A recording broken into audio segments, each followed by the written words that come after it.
This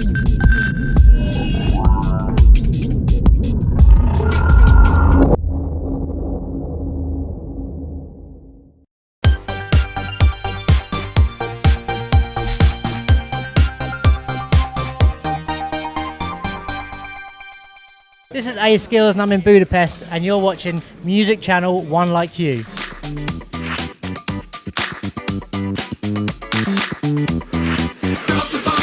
Breaks community all together, come together, and there's a few awards. So I won the award for like the best track of the year, which was nice. And yeah, thanks for voters for voting for that one.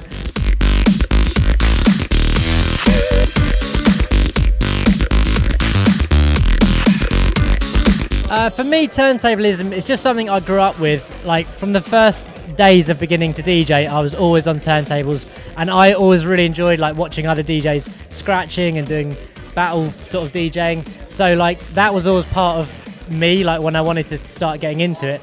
So now that it's kind of more digital music, everyone uses CDJs and whatever, that's totally cool. But for me, I'm a big fan of turntablism, so I want to keep that in my set, what I do.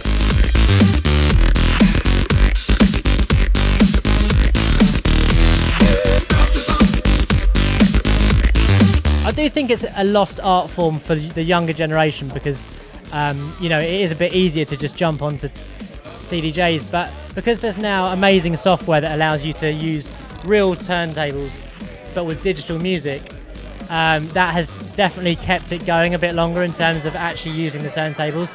So I think like that's one really cool thing that's come out of all the new software that is now available, Serato, Trackje. It has just allowed people to keep doing turntablism.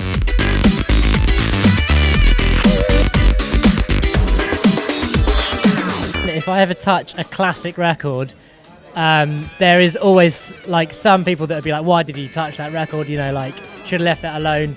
And then there's other people that absolutely love it because they love the original, and then it's something that they can now maybe play in a club where they wouldn't have been able to play that record in a club. So there's a mixed reaction, but I enjoy doing it. In all honesty, there are some records that I don't feel that I want to touch, because sometimes records that are like just original records that aren't really dance music records, they still work in a club. You can play them at the right moment.